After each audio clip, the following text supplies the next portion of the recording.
Hello and welcome back to Cargo Insights TV. My name is Shreyansh, and today we're shooting another episode of our podcast, Minds Behind the Movement Season 2. Today we have a very special guest with us, Mr. Keku. Sir, it's a pleasure for us to have you here with us.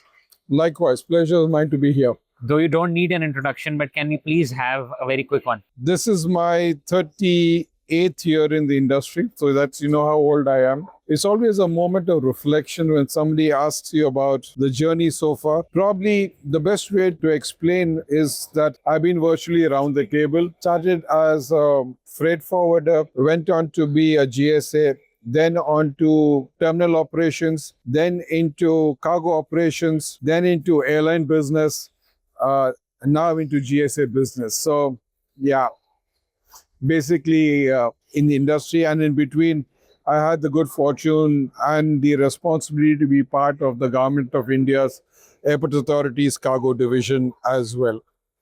All right. So, why did you choose this industry?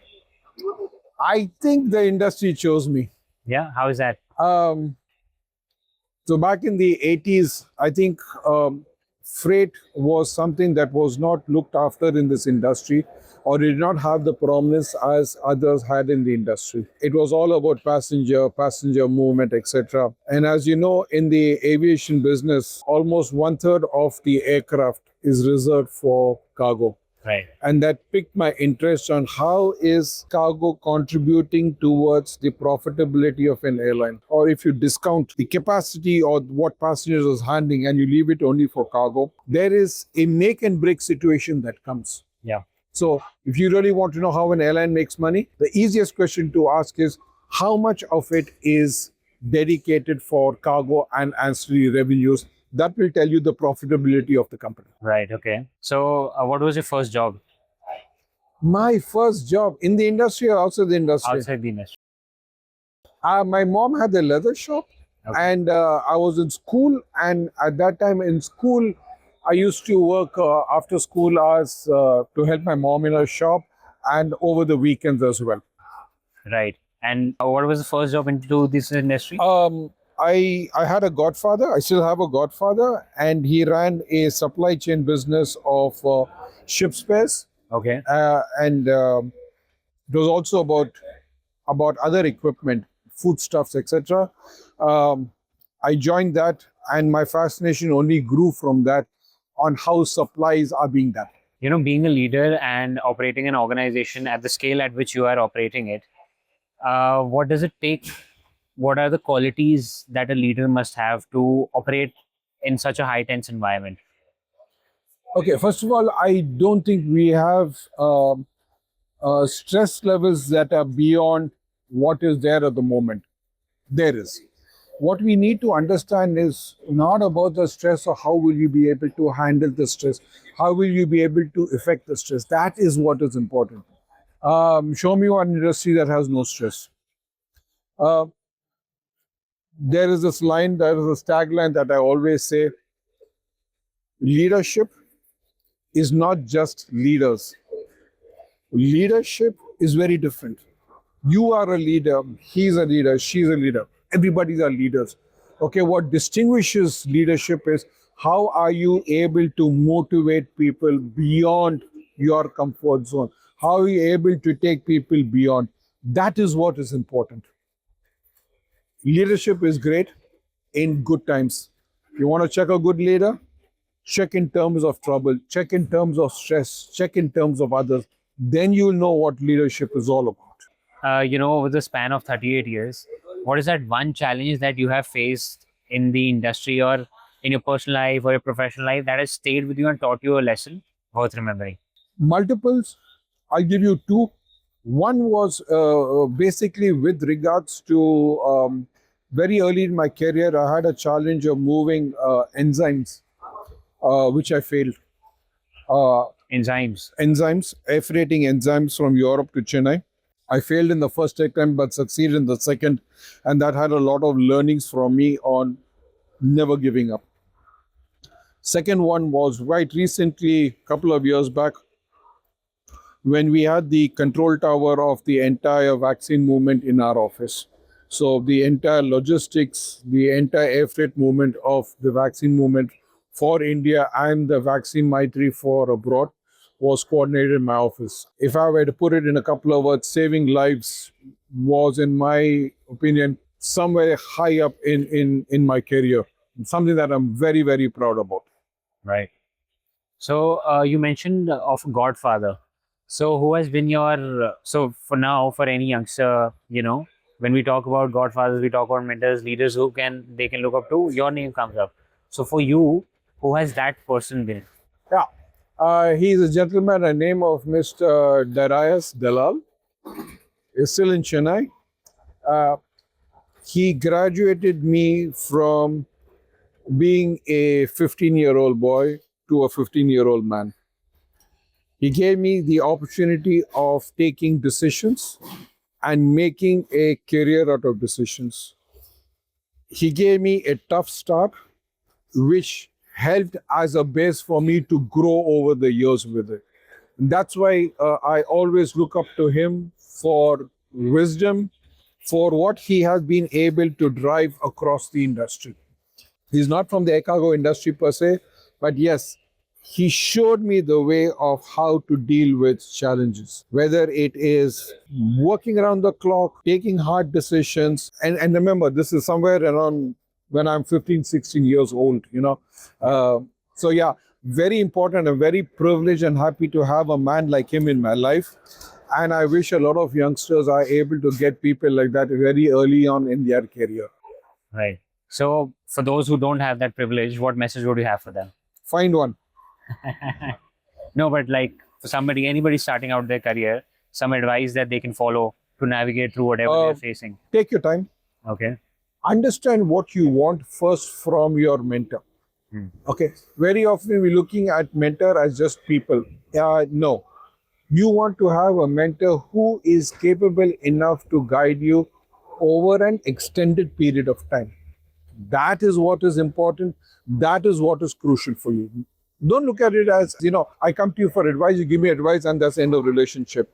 You will need the mentor year after year after year. As your career progresses, you will need someone to tell you, you know what, maybe you need to pivot.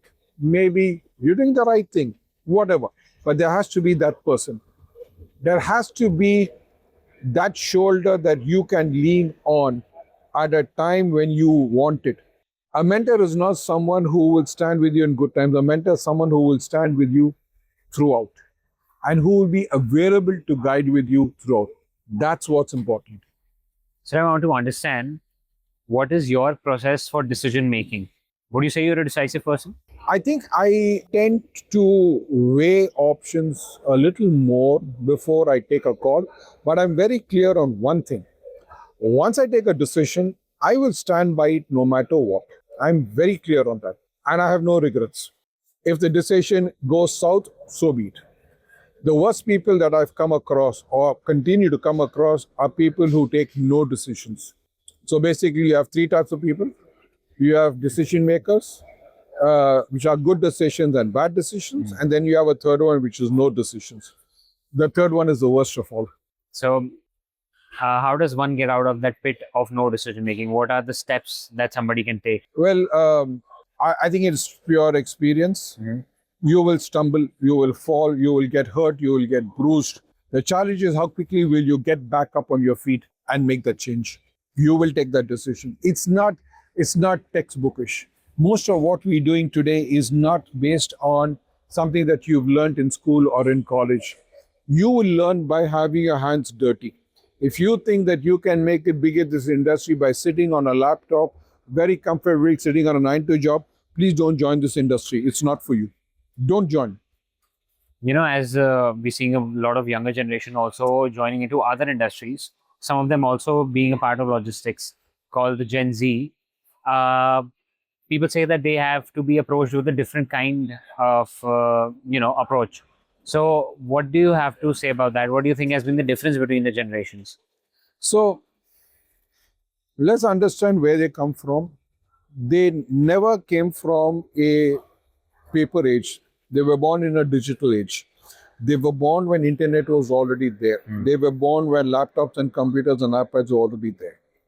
Now, their way of understanding is We need to know how are we contributing to your business? What is my specific role in the business? No harm in asking those questions. The difference that I see basically is that we did not question. If we were asked to do something, we did it. Okay. Now, again, as I said, nothing wrong in what they're saying about or what they're asking. But after being told the reason, then you have to make a hard choice. I'm again going to repeat it, and I'm probably going to get a flack for repeating it. Do not join this industry if you're not prepared to have your hands dirty. If you are supposed to be in a warehouse and help a customer at 2 in the morning, be there. If it means that you need to be at a customs facility at an order, be there. If it means that you have to give up your comfort for a problem solved, be there. Don't come and tell me that this is my time and this is my capacity and this is all I'll do. If that is your case, don't join. Don't be part of this industry. This industry is not for you. You need guts to be here. And if you're weak, don't come. If you were not part of trade and you could have an alternate career, you're not allowed to be part of logistics, cargo, aviation, what career would you choose? I probably would be in the restaurant business. Yeah? Yeah. I probably You like to feed people. You cook I'm not a yourself good cook. No, but I think it's a good business to be in. All right. I'll ask you some questions and you have to answer within 5 seconds time. One word that describes logistics. Fast. Okay. Are you an early bird or a night owl? Night owl.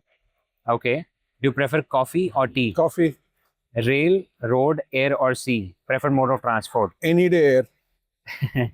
One leadership quality every professional should have. Take decisions. A book that influenced your life. A book that influenced my life. Whoa, many of them. But if I have to choose just one. Nothing as such in terms of books. I don't think anything else as one book has influenced some great change. Probably a lot of books on management, etc. Okay. But I don't want to single out one. Your opinion on education. Waste of time or good experience? No, you need to have education. So let me define or elaborate what I'm saying. There's a big difference between education and degrees. Yeah. I am not in favor of degrees beyond a basic. Okay. What is important is skill. The very skill is very different from a degree. I rather want to hear what skill you have than what degree you have. The degrees will be meaningless in the next 5 years. Okay. Your favorite travel destination? Home. Okay, one last question. If you could have dinner with one person, dead or alive, who would that be? JRD Tata. Okay, great. That's it for my time, sir. Thank you so much. It was a pleasure.